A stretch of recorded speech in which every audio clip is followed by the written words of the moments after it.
تھوڑا اس چیز کا افسوس ہوا کہ مجھے بتانا چاہیے تھا، تو پھر میں نے سوچا کہ ٹھیک ہے، نہیں بتایا تو بھی کیا ہے.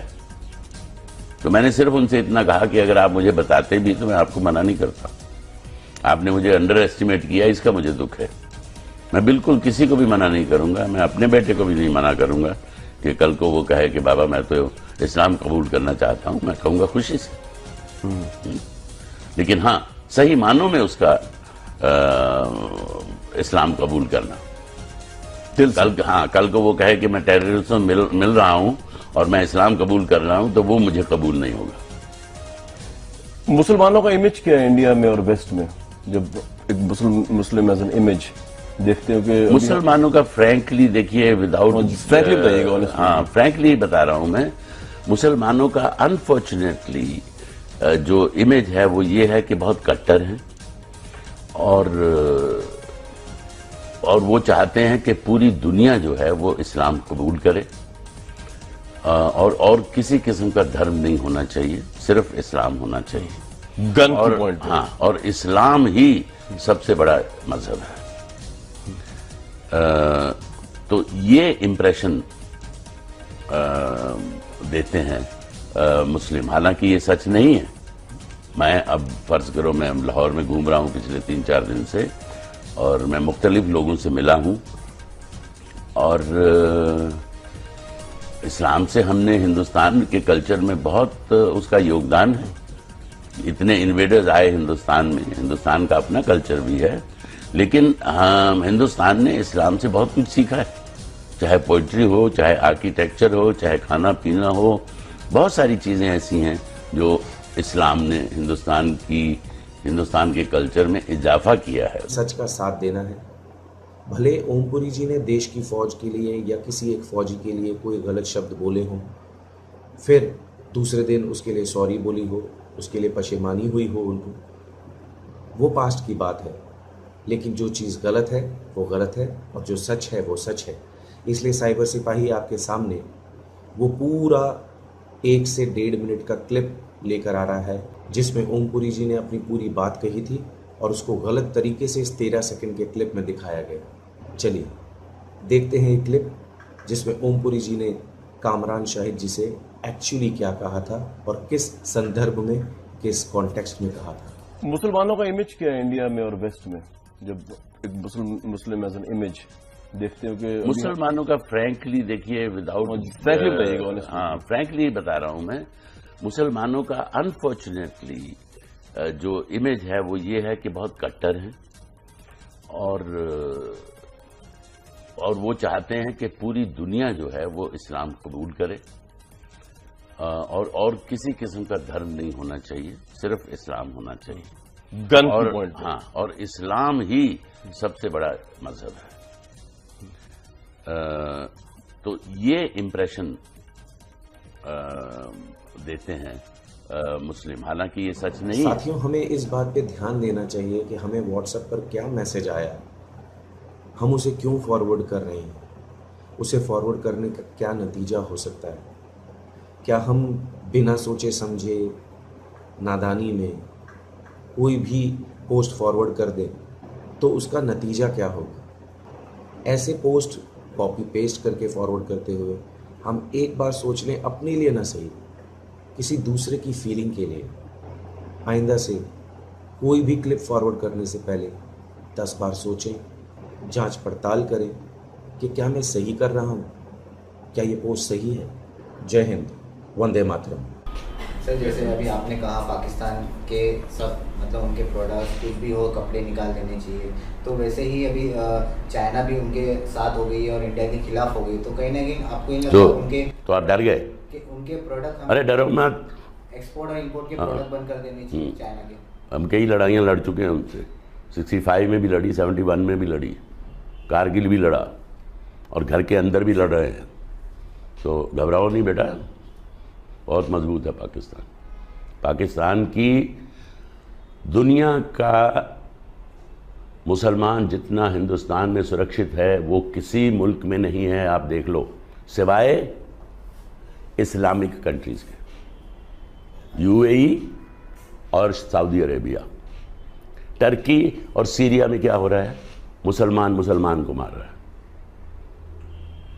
گویا تھا، وہ ایک تارا ہوتا تھا، وہ بجا بجا کے نا اپنی روٹی کماتا تھا. بوڑھا ہو گیا، آواز ختم ہو گئی، فاقے آ گیا. تو گانا بجانا کوئی اچھا کام تو ہے نہیں. تو گیا جنت البقیع میں، تو کہنے لگا یا اللہ، جب آواز تھی تو لوگ سنتے تھے، روٹی بھی چلتی تھی. آواز گئی، روٹی بھی گئی. اب اس بڑھاپے میں کہاں جاؤں؟ اللہ کو میرے رزق کا انتظام فرما، مجھے معاف فرما. عمر رضی اللہ عنہ مسجد میں سوئے ہوئے تھے، ان کو خواب میں آواز آئی، میرا ایک بندہ جنت البقیع میں مجھے پکار رہا ہے. کس کو آواز آئی؟ عمر. کس کے بارے میں؟ گانے والا. عمر رضی اللہ عنہ ننگے پاؤں دوڑے، ننگے سر. پتہ نہیں کون ابدال بیٹھا ہے وہاں پکارنے والا. جو دوڑے ہوئے اندر آئے تو قدموں کی آہٹ، تو وہ گویے کی نظر پڑی، عمر آ رہے ہو، ننگے سر ننگے پاؤں. نہ گلا ابھی آج میری خیر نہیں. وہ اٹھ کے دوڑنے لگا. تو اس میں نے کہا ٹھہرو ٹھہرو ٹھہرو ٹھہرو، میں خود نہیں آیا ہوں، مجھے بھیجا گیا ہے. کہ کس نے بھیجا ہے؟ کہ جسے پکار رہے ہو اسی نے بھیجا.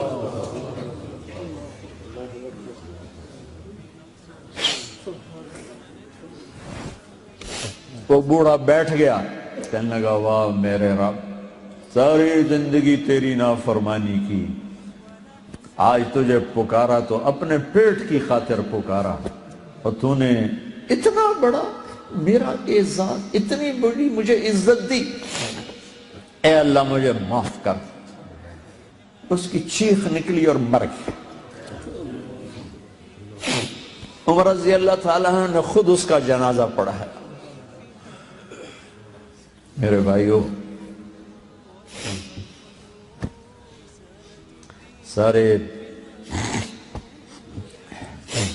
سارے قرآن کا خلاصہ ہے کہ اللہ کو پال، اور وہ خود ارادہ کر، اوکھا کام تاؤں ہوئے جو ادھی صلاح نہ ہوئے. وہ تو ارادہ کر چکا ہے کہ میں تم سے پیار کرتا ہوں، تو بھی آج توبہ کر لے، ہماری صلح ہو جائے، معافی مانگ لے، سب معاف ہو جائے. اور اتنا کھلا میدان دیا ہے. میرے تمہارے تو گناہ ہی تھوڑے سے. کہتا ہے لو بلغ الذنوب عنان السماء، میرا بندہ اتنے گناہ کر، میری بندی اتنے گناہ کر کے آسمان کی چھت کو لگا دے. ہے کسی ادا اتنا حوصلہ؟ اتنے کا اللہ کی قسم سارے فرشتے کافر ہو جائیں، مسلمان بھی کافر ہو جائیں، کافر تو پہلے ہی کافر ہے، جن بھی کافر ہو جائیں، قیامت تک زندگی ہو، اور سارے مل کر گناہ کریں، آسمان چھوڑ سورج تک نہیں پہنچا سکتے. اور میرا اللہ کہتا ہے ایک مرد ایک عورت اتنے گناہ کرے کہ آسمان کی چھت کو لگا دے. ساری دنیا کہے پکا دوست تھی، اور اللہ کہے میرا بندہ سر ایک دفعہ آدھی زبان سے کہہ دے یا اللہ معاف، تو میں سارے ہی معاف کروں. ولا والی. یہ کون تلاوت کر رہا ہے؟ تو مجھے کہا گیا حارثہ بن نعمان کر رہے ہیں، حارثہ بن نعمان. تو آپ نے سوچا، فرمایا کہ حارثہ تو ابھی زندہ ہے، مرا تو نہیں کہ اس کی روح جنت میں آ گئی اور تلاوت کر رہی، وہ تو زندہ ہے مدینے میں. تو یہ قرآن کی تلاوت دیکھو، تمہیں سنانے کے لیے کتنا بڑا ساؤنڈ سسٹم لگا ہوا ہے. ہم تھوڑے سے بچے ہو، ادھر بچی ہوں گی، مسورات ہوں گی، اور جنت ساتویں آسمان پر، مدینہ زمین پر، اور حارثہ کی آواز آپ جنت میں سن رہے ہیں. کیڑا لاؤڈ سپیکر آئی، کیڑا ساؤنڈ سسٹم آئی، اور وہ سنو. کہی یہ کیا بات ہے، حارثہ تو ادھر گھر بیٹھا ہوا ہے. کہا جی ماں کی ایسی خدمت کی ہے کہ اللہ نے خوش ہو کر کہا ہے جب حارثہ قرآن پڑھے ساری جنت کو سناؤ. ہاں، ساؤنڈ سسٹم کیا تھا؟ ماں کی خدمت، ماں کی دعا. ایک روایت میں آتا ہے کہ صحابہ میں